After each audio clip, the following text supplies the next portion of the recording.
নমস্কাৰ ২৪ লোকসভা নিৰ্বাচনৰ পাছত ৰাজ্যৰ উপনিৰ্বাচন আৰু ২৬ বিধানসভা নিৰ্বাচনৰ বাবে এতিয়া কঁকালত টঙালি বাঁধিছে প্ৰত্যেকটো ৰাজনৈতিক দল সংগঠনে আৰু এবাৰ সংবাদমেল যোগে লুৰিণজ্যোতি গগৈয়ে বিৰোধীক বিশেষ আহ্বান জনোৱা পৰিলক্ষিত হৈছে যে আমাৰ মাজত যি খেয়ালি আছে সকলো অন্ত পৰিব লাগে বিৰোধী একেলগে থাকিব লাগিব আৰু বিৰোধী একেলগে থাকিলেহে বিজেপিক পৰাভূত কৰিবলৈ সহজ হ'ব বা কৰিব পৰা যাব আৰু এইবাবে এনেদৰে এটা বিৰোধী খামখেয়ালিক লৈ সংবাদমেল যোগে লুৰিণজ্যোতি গগৈ বিশেষ আহ্বান জনোৱা পৰিলক্ষিত হৈছে আমি সবিস্তাৰে খবৰটো লৈ অহাৰ চেষ্টা কৰিম বিজেপিক পৰাভূত কৰিবলৈ সকলো এক হ'ব লাগে বুলি মন্তব্য কৰিছে লুৰিণজ্যোতি গগৈ লগতে কৈছে 2026ত ভেটি খহিব বুলি ভয় খাইছে বিজেপি এতিয়া ভয় খাইছে বুলি উল্লেখ কৰিছে বিৰোধীৰ বিভাজন হ'লেই বিজেপি লাভান্বিত হ'ব আৰু বিৰোধীৰ অমৈহতীয়াভাৱে এগৰাকীয়ে প্ৰাৰ্থী হ'ব লাগে বুলিও আহ্বান জনাইছে এতিয়া লুৰিণজ্যোতি গগৈয়ে ভোট বিভাজন নকৰি ৰাজনৈতিক পৰিৱেশ বৰ্তাই ৰাখিব লাগে বুলি মন্তব্য লুৰিণ গগৈ সংবাদমেল যোগে এই মন্তব্য বিৰোধীয়ে লোকসভাত ঐক্যবদ্ধভাৱে খেলাৰ বাবেহে ফলাফল ভাল হৈছিল আৰু বিৰোধী ঐক্য উপনিৰ্বাচন হুকিয়াকৈ খেলাৰ সলনি ঐক্যবদ্ধ হৈ খেলিব লাগে বুলি উল্লেখ কৰিছে আমি সংযম ধৈৰ্য পাহৰিলে নহ'ব অহংকাৰ কৰিলে পতন অনিবাৰ্য বুলিও মন্তব্য লুৰিণজ্যোতি গগৈ 2021 নিৰ্বাচনে আমাক শিকাইছে কোনো ইমান অত্যুৎসাহী হ'ব নালাগে বুলি উল্লেখ কৰিছে বিৰোধী ঐক্যৰ খামখেয়ালিক লৈ লুৰিণ গগৈ এই বিশেষ আহ্বান আৰু বিজেপি ত্যাগ কৰা নেতাক অসম জাতীয় পৰিষদত যোগদান কৰাৰো আহ্বান জনাইছে এতিয়া লুৰিণজ্যোতি গগৈয়ে পুনৰবাৰ কৰিছো লুৰিণজ্যোতি গগৈয়ে এই মন্তব্য কৰা পৰিলক্ষিত হৈছে বিজেপি ত্যাগ কৰা নেতাক এজেপিত যোগদান কৰিবলৈ আহ্বান জনাইছে লগতে কৈছে বিজেপিক পৰাভূত কৰিবলৈ হলে সকলো বিৰোধী এতিয়া একগোট হৈ থাকিব লাগিব হুকিয়াকৈ প্ৰাৰ্থী নিক্ষেপ কৰাৰ বিপৰীতে অমৈহতীয়াভাৱে বিৰোধীৰ এগৰাকী প্ৰাৰ্থী হ'ব লাগিব আৰু বিজেপিৰ বিৰুদ্ধে যুঁজিব লাগিব বুলি উল্লেখ কৰিছে লুৰিণজ্যোতি গগৈয়ে কি মন্তব্য কৰিছে বিৰোধী কি আহ্বান জনাইছে আৰু বিজেপিক লৈ কি মন্তব্য কৰিছে অসম জাতীয় পৰিষদৰ সভাপতি লুৰিণজ্যোতি গগৈয়ে আমি সেই মন্তব্য আগবঢ়োৱাৰ চেষ্টা কৰিম দলৰ মঞ্চত গোটেই কথাবোৰ আলোচনা হয় সিদ্ধান্ত হ'ব কাৰণ এইটো আমি সদায় আলোচনাত সিদ্ধান্ত সঠিক আৰু শুদ্ধ সিদ্ধান্ত গোটেই প্ৰক্ৰিয়াটো গণতান্ত্ৰিকভাৱে হোৱাটো বিচাৰোঁ সেইকাৰণে এনেকুৱা কিবা কথা থাকিলে দলৰ মাজত আলোচনা আৰু আমি সকলো ৰাজনৈতিক দলৰ লগত আলোচনা কৰিহে সিদ্ধান্ত ল'ম গতিকে মই আহ্বান জনাইছোঁ যে সকলোকে বিনয়ীভাৱে আহ্বান জনাইছোঁ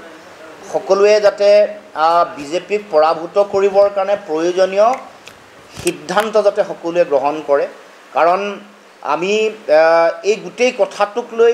যিমান এটা বিজেপিৰ বিৰুদ্ধে এটা মানুহৰ মাজত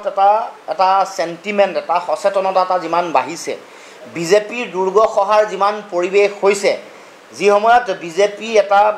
এই পৰিৱেশ দেখিয়ে হিমন্ত বিশ্ব শৰ্মাই সাম্প্ৰদায়িক ৰাজনীতিৰ পুহাৰ মেলিছে তেনেকুৱা এটা সময়ত বলটো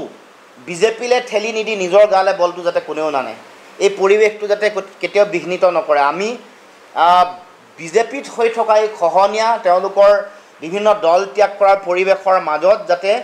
বিৰোধীৰ মাজত আকৌ যাতে এই বিষয়টোক লৈ সৰ্বসাধাৰণ ৰাইজ যাতে মানে তেওঁলোকৰ আশাটো বা তেওঁলোকৰ বিশ্বাসটো আত্মবিশ্বাসটো সাধাৰণ মানুহৰ যাতে কমি নাযায় গতিকে এই পৰিৱেশটো জীয়াই ৰাখিবৰ কাৰণে মানুহৰ মাজত যাতে কোনো ধৰণৰ দুদুল্যমান অৱস্থা মানুহৰ মাজত যাতে কোনো ধৰণৰ মানে এটা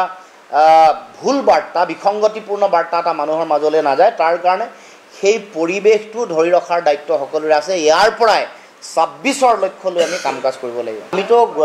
বিৰোধী ঐক্য মঞ্চই কওক আমাৰ আঞ্চলিক গোটেই দলবোৰৰ মঞ্চ আমি সকলোৱে আমাৰ মঞ্চত কথা পাতিছোঁ এইটো কাৰো ব্যক্তিগত কোনোবা এটা